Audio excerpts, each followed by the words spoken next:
Hey entrepreneur, this is Mark Newsom, Mr. Marketing. Welcome to this special presentation entitled Really Simple Prospecting Tips and How They Actually Differ from Proven Marketing Strategies. Because one helps you laser focus your efforts, your money, and your time and dramatically lower your upfront out-of-pocket costs.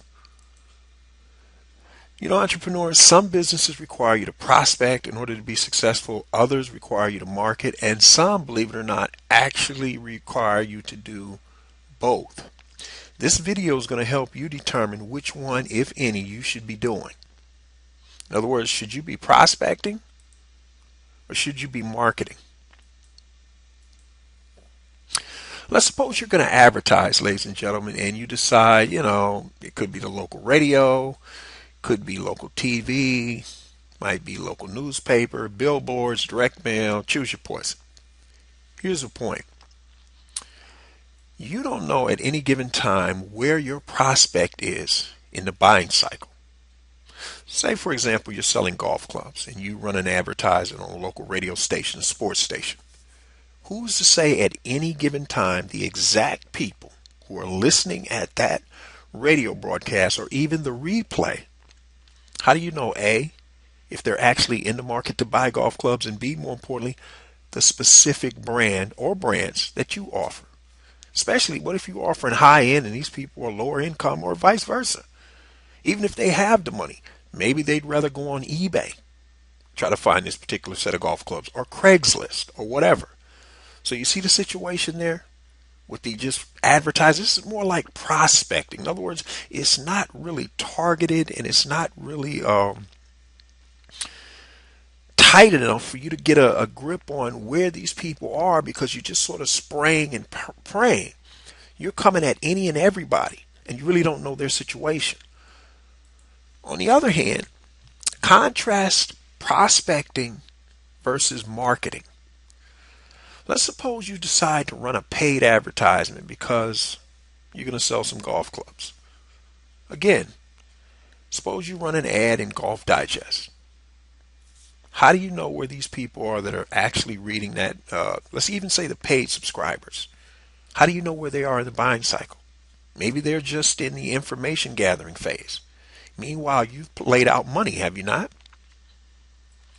Well, you could write a review on the pros and cons of this specific set of golf clubs. And again, the people who take the time to read that specific article, they might be more interested in this particular brand of golf clubs. But how do you know? Once you educate them, again, they won't go to Craigslist or eBay or run an ad in the paper looking for, discounted pair of such and such golf clubs. I mean, surely there may be some people that, are interested enough and are in the correct buying cycle that they're ready to buy, but it's still sort of just helter-skelter. Now, contrast the prospecting approach to the marketing approach. Again, let's say you're going to market a set of golf clubs. Well, this time you're going to offer a free drawing for that specific set of golf clubs. And let's say you run your ad in Golf Digest as well. Or it could be right inside a store, a sporting goods store. So the golfers, they're interested in that specific set of golf clubs. They're most definitely interested. Now, I want you to think about something. I want you to think about the three major advantages of marketing instead of just prospecting. Here's major advantage number one. You know specifically who's going to enter that drawing now. People interested in golfing who want to win a specific set of golf clubs. Now, here's a really big thing. Major advantage number two. Entrepreneur, long after your free drawing is over, or if you stop running ads for whatever reason, you ran out of money, or you just want to go test somewhere else, guess what you still have? A viable list of prospects who, no matter where they are in the buying cycle, you can systematically follow up with them until they are red hot enough to now they want to buy. But here's the other thing. Could you not survey them and find out what other products and services they're interested in, or what is their main issue with golf? Do they need lessons, or what's their issue? Well, once you find this out, wouldn't it make sense now to approach other small business owners and service providers because your list has specifically told you where they have pain, and now you're just going to go out and find a solution to their pain? Here's major advantage number three. You can always find a joint venture JV, joint venture partner, that needs that exact same customer or client. Could you not? In fact, let me give you a concrete example so this really hopefully will make a lot of sense.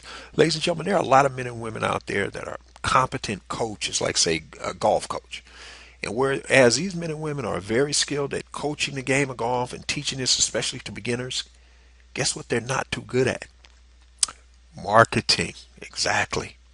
So rather than them just spend their money and spin their wheels, you could go to them and say, hey, I have a list of people who were interested. They entered my free drawing and want a set of golf clubs, but they told me that they really are interested in getting golf lessons by a personalized, qualified trainer such as yourself, a coach.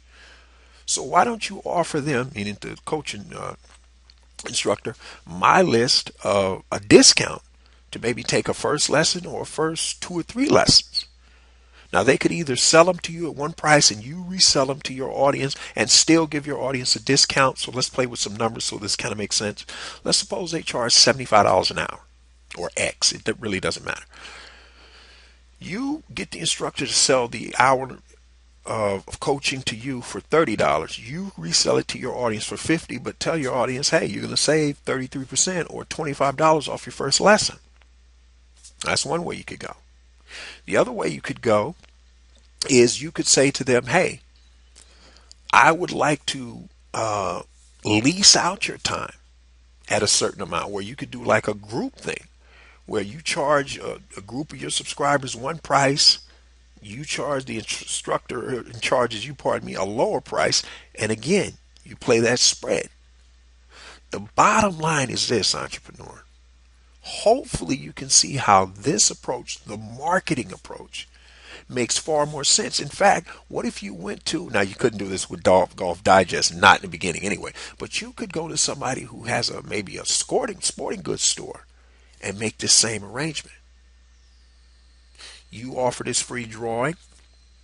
The people enter in to get the golf clubs, and you give the sporting goods owner a percentage for them not charging you anything to put your display in there every 3 months.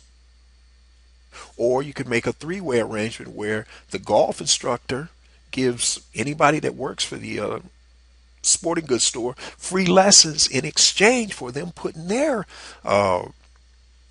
display in there about free coaching lessons. Or they could add on the coaching lessons as a part of selling upscale high-end golf clubs. You see how there's many more possibilities instead of just running an ad, and then once the ad is over, you're pretty much out of business, if that's your business model. Well, entrepreneur, I hope you can see how and why marketing might do you more good than prospecting. Or if you are prospecting, why you need to add a little marketing to the mix. So on that note, for those of you who want to discover how you can add an additional 25% more gross profit to your bottom line and do so in the next 90 days or less without having to add any new customers or clients, as an entrepreneur, you need to grab that free 9-page special report. All you have to do to get it is head over to youcanmarketonlinenow.com/sales. This is Mark Newsom, Mr. Marketing. We'll see you again next time on the Marketing Minute.